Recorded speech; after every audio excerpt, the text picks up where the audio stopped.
Bem-vindo a esta aula do professor Bester. Deixe seu like, inscreva-se, ative as notificações. É o conceito da potência aparente.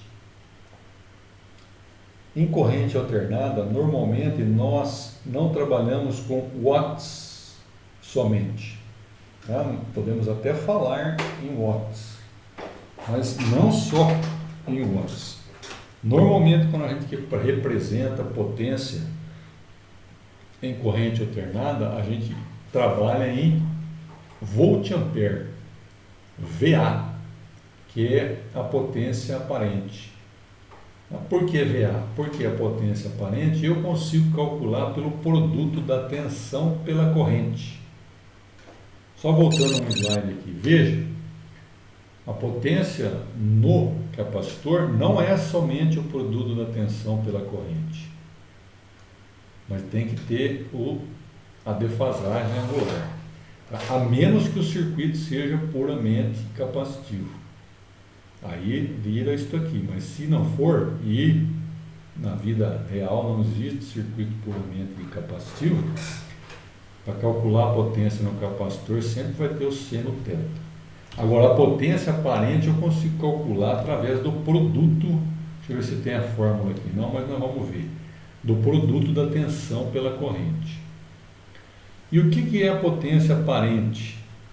É uma soma da potência ativa com a potência reativa, seja ela indutiva ou seja ela capacitiva. A indutiva tem o sinal positivo, a capacitiva tem o sinal negativo. Mas é a soma das duas. Mas é uma soma direta, algébrica?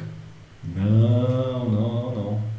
Lembre-se que tudo que está relacionado com a resistência é potência ativa, é eixo real.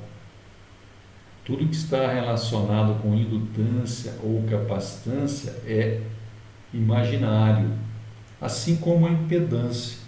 Você lembra que a impedância é constituída de uma resistência e de uma reatância, seja ela indutiva, seja ela capacitiva. Então, a potência aparente é a soma de P mais Q, mas não é uma soma algébrica, não, é uma soma vetorial. Eu tenho que considerar que esta parte aqui é uma parte, ela é imaginária. E aí entra, olha aí, o número complexo. Isto é um fasor. Olha a diferença aqui. Aqui eu estou representando um número. Aqui estou representando um fasor. Eu tenho que somar o fasor P com o fasor Q para obter o fasor S.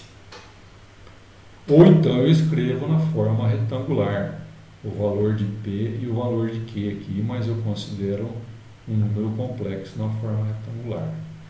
Qual é o fasor P na forma polar? É P com ângulo zero. Qual é o fasor QL na forma polar? É o valor de QL com ângulo de 90.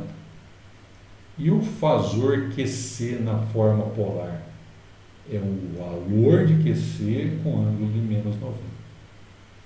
Tá? E ao constituir a potência aparente, eu formo o famoso triângulo das potências. Esse é o famoso triângulo das potências.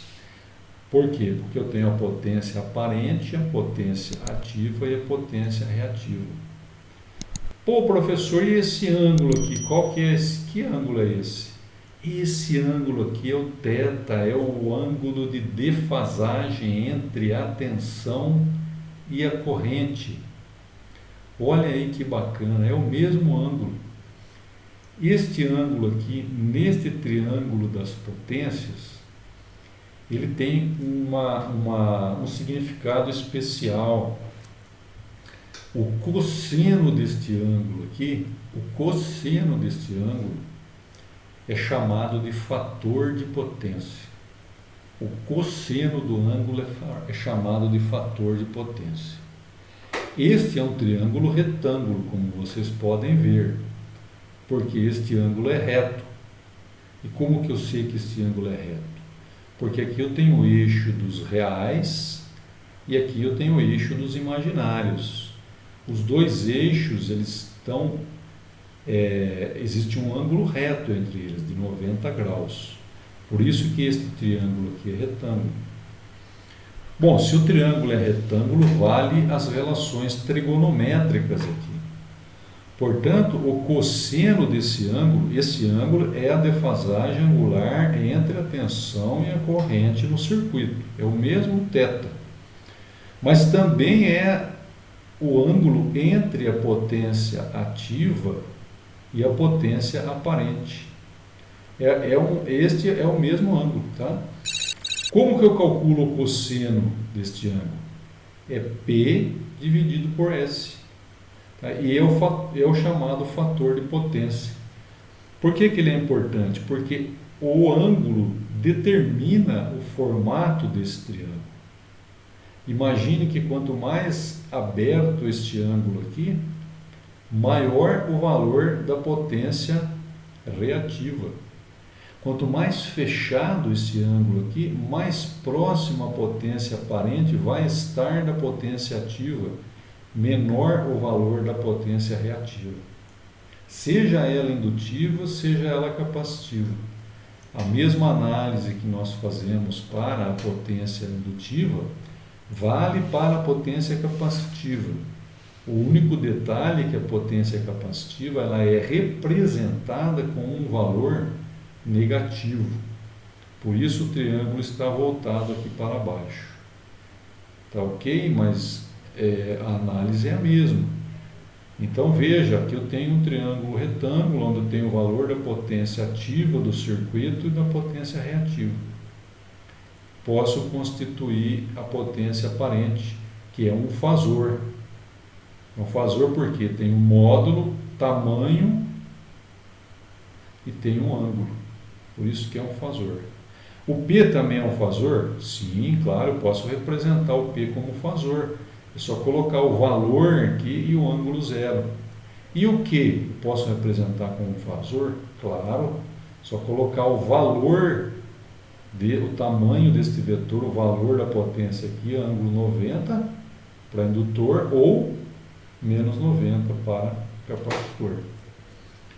E como que eu calculo o valor desta potência? Não o ângulo, mas o valor da potência somente, se eu tiver o valor de Q e o valor de P. Eu uso o teorema de Pitágoras, que diz o seguinte: o quadrado da hipotenusa é igual à soma dos quadrados dos catetos. Então, S ao quadrado, não fasor, né? O valor somente deste tamanho aqui, deste fasor, o valor. Porque o fasor é constituído pelo módulo, que é o tamanho, e pelo ângulo. Mas se eu quiser calcular só o tamanho desse fasor aqui, eu faço o seguinte, somo P ao quadrado com Q ao quadrado e extraio a raiz quadrada. Vou obter o valor de S. E o ângulo, como que eu obtenho? Através, se eu sei o valor de P e o valor de S, eu consigo calcular o θ. Né? Cosseno de θ é P sobre S. Então, cosseno a menos 1 de P sobre S vai me dar o valor de θ. Cosseno a menos 1 de P sobre S me dá o valor de θ. Também consigo calcular esse θ se eu tiver o valor de P e o valor de Q.